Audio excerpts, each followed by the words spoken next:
నమస్తే. ఈరోజు తొలి ఏకాదశి సందర్భంగా ఎంపీ న్యూస్ ప్రేక్షకులందరికీ తొలి ఏకాదశి శుభాకాంక్షలు.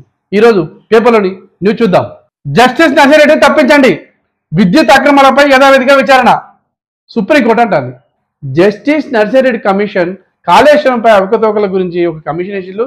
ఆ కమిషన్లో పూర్వపరాలు అంటే ఎవరెవరు చేసిళ్ళు ఏం కథ అనేది విచారణ సాగుతుంది.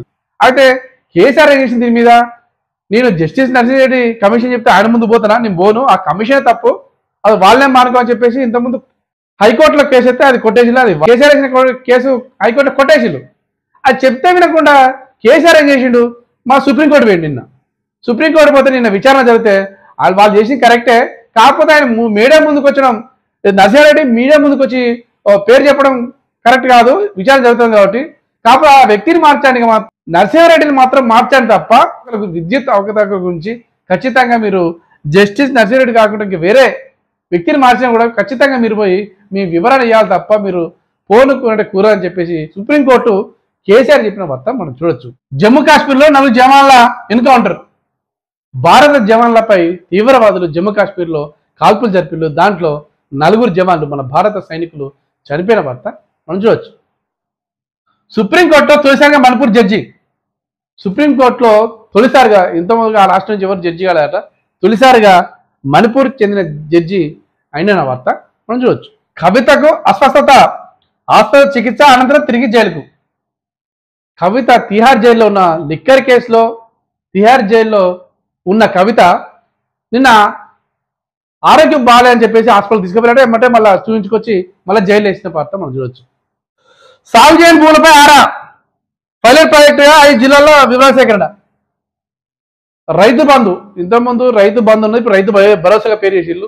10 ఎకరాలు లేదా 5 ఎకరాల లోపు అని ఇంకా వివరాలు సేకరిస్తారు. ఎంతైతే బాగుంటుంది, ఎంత అయితే రైతు సేఫ్ సైడ్ అవుతాడు, ఎంత ఇస్తే రైతు బాగుపడతాడు అని చెప్పేసి ఆ ఆలోచన దిశగా ప్రభుత్వం ఉంది. బీడుంచుకున్నారో ఎవరైతే బండలు రాళ్ళు ఉన్నాయో, ఎవరైతే గుట్టలు ఉన్నాయో వాటిని సేకరించాలంటే వాటి వివరణ కావాలని చెప్పేసి ప్రభుత్వం సేకరిస్తారట. పైలట్ ప్రాజెక్ట్ మాత్రం ఒక 5 జిల్లాల్లో ఆ వివరాలు సేకరించి అంటే సాగులో ఉన్న భూమి వాటికే రైతు బంధు ఇచ్చే పొజిషన్ అయితే కనపడుతుంది. సాగు భూమి లేనటువంటి వాటికి ఇవ్వద్దనేటట్టుగా మనకైతే ఈ వార్త చూసి అర్థం చేసుకోవచ్చు. కాళేశ్వరానికి సిడబ్ల్యూసి అనుమతులు అంటూ తప్పుడు ప్రచారం. జస్టిస్ ఘోష్ కమిటీకి శ్రీరామ్ వ్యతిరేక వివరణ. విషయం ఏంటంటే అసలు కాళేశ్వరం కట్టడమే కరెక్ట్ కాదు, అది ఎవరు సిడబ్ల్యూసి సర్టిఫికేట్ ఇవ్వలేదు, ఎవరు ఇవ్వలేదు. అతను ముఖ్యమంత్రుడు, కేసీఆర్ ముఖ్యమంత్రి ఉన్నప్పుడు ఆయన చెప్పిందే అన్నట్టుగా అసలు కాళేశ్వరం దగ్గర ప్రాజెక్ట్ అని నిమ్ముడు చెప్పినట్టు, అసలు చెప్పినా కూడా వినిపించకుండా ఎక్కడ తుమ్మిడిహెట్టు దగ్గర నిర్మించామని ఎప్పుడో చెప్పాడు. వైఎస్ రాజశేఖర రెడ్డి ఉన్నప్పుడే తుమ్మిడిహెట్టు దగ్గర ఆల్రెడీ ప్రాజెక్ట్ నిర్మాణానికి విచారణ జరిగింది. అంత ఒప్పుకుంటారు. అప్పుడు ఎత్తు పెంచదని చెప్పేసి మహారాష్ట్ర ప్రభుత్వం అన్నారు. ఆ ఎత్తు తగ్గడానికి ఒక 2-3 అడుగులు తగ్గడానికి కూడా మన ప్రభుత్వం ఒప్పుకున్నా, అంతే అయిపోయింది. ఇక నిర్మించే టైంకే వైఎస్ రాజశేఖర చనిపోయాడు, తర్వాత వేరే ప్రభుత్వం వచ్చింది, తర్వాత కేసీఆర్ వచ్చిండు. కేసీఆర్ వచ్చిందంటే దాన్ని ఏం చేసింది, దాన్ని కంటిన్యూ చేయకుండా అది నిర్మిస్తే బాగుండు అని చెప్పేసి, నీటి లభ్యత లేదని చెప్పేసి అక్కడ తీసుకొచ్చి ఎక్కడ పెట్టిండు, కాళేశ్వరం ఎక్కడ పెట్టిండు. మేటిగడ్డ కూడా వేస్ట్ అయినట్ట. మేటిగడ్డ కట్టే చోట్ల కట్టలేదు, తుమ్మిహేటి దగ్గర కట్టే ప్రాజెక్టు తీసుకొచ్చి కాళేశ్వరం కట్టడం వల్ల ఈ ప్రాబ్లం ఉందని చెప్పేసి నిపుణులు ఎంతో చెప్పినా కూడా కేసీఆర్ మాత్రం వినకుండా తన ఇష్టం వచ్చినట్టు చేసిందని చెప్పిన వార్త మనం చూడొచ్చు.